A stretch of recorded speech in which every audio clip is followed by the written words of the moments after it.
दो लाइनें मैं आपको कहूँगी और आप कमेंट में बताना आप उससे क्या समझते हो। क्या आपके एक्स मैच्योर हैं या हो रहे हैं, या फिर आपकी इक्वालिटी कैसी है? कई बार हमें लगता है कि दोनों चीज़ें सेम हैं, लेकिन नहीं, ऐसा नहीं होता।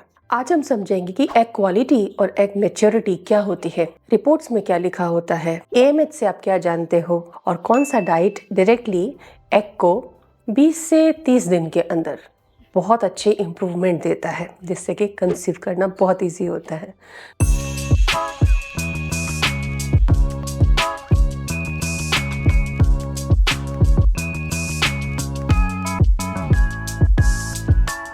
Dear viewers, welcome to Prerna's Fertility Care. Egg quality versus egg maturity को हमें तरीके से समझना चाहिए, प्रॉपर समझना चाहिए, तभी आप फर्टिलिटी जर्नी में जल्दी सफल हो सकते हैं, क्योंकि तब आपकी अप्रोच सही रहेगी, आपकी कोशिश सही रहेगी।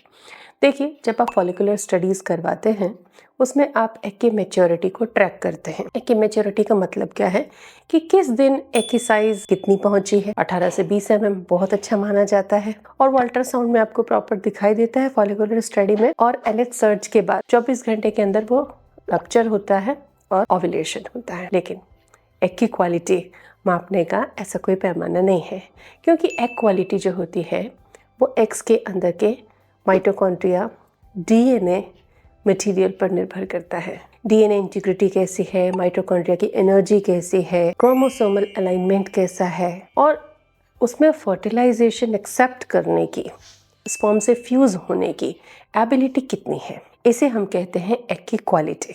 तो अल्ट्रासाउंड में केवल आप एग की मैच्योरिटी को ट्रैक करते हैं, एग की क्वालिटी को नहीं। और एग की क्वालिटी को ट्रैक करने का कोई पैमाना नहीं है।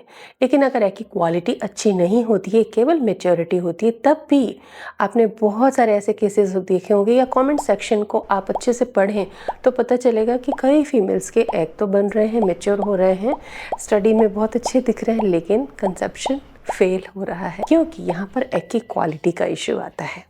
तो अब इसको कैसे ठीक किया जाए, एग की क्वालिटी में हम कैसे इम्प्रूवमेंट लाएं, चलिए सीखते हैं।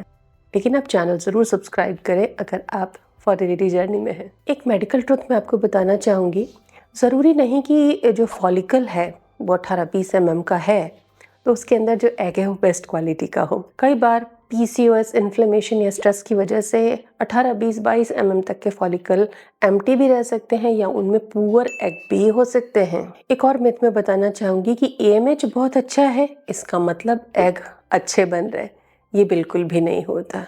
एएमएच केवल एग के नंबर्स बता सकता है। एक और भ्रम जो आप लोगों को कंफ्यूज किए रहता है कि ओव्यूलेशन हुआ यानी कि एग अच्छा था, ज़रूरी नहीं है। हर महीने के एग कंसेप्शन के लिए बेस्ट नहीं होते हैं, इसीलिए पेशेंस बहुत इम्पॉर्टेंट होता है, और साथ में सही तरीका, और वो केवल डाइट है।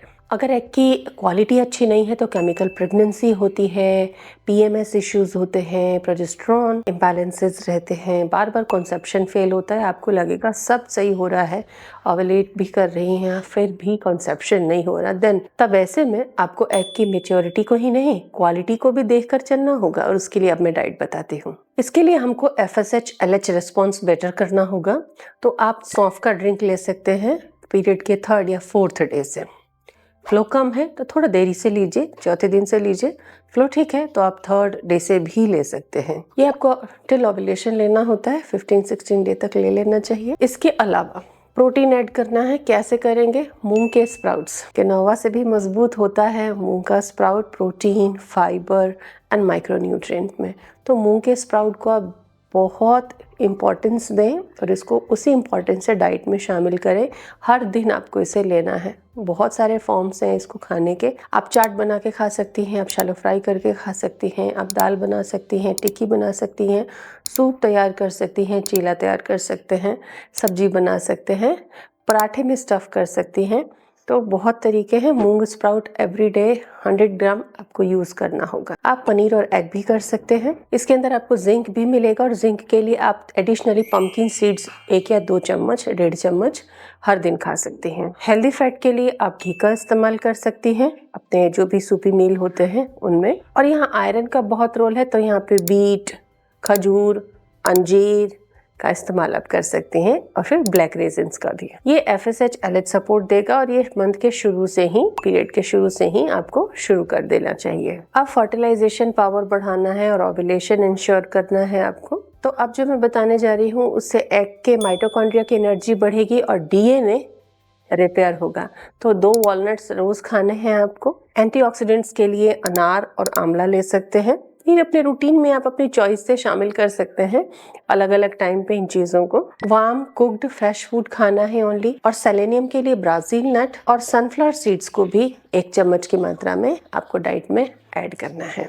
देखिए, माइटोकॉन्ड्रिया अगर स्ट्रांग है तो फर्टिलाइजेशन प्रॉपर होगा और नेचुरल होगा। और यहाँ पर ये 5 इक्वालिटी बिगाड़ने वाली गलतियाँ आप ना करें। शुगरी चीज़ें ना यूज़ करें, कैफीन का इस्तेमाल ना करें, लिथार्जिक ना रहें, फर्टिलिटी मसाज ज़रूर करें ताकि ब्लड फ्लो प्रॉपर रहे और उसी से न्यूट्रिशन सप्लाई भी मिलती है आपके रिप्रोडक्टिव ऑर्गन को। हाई लेवल ऑफ स्ट्रेस या स्लीप में कमी, ये आपके इन सारे टिप्स पर पानी फेर सकती है। तो ये गलतियाँ ना करें, करेक्ट कर लें इन चीज़ों को, रिजल्ट आपको डेफिनेटली अच्छे मिलेंगे।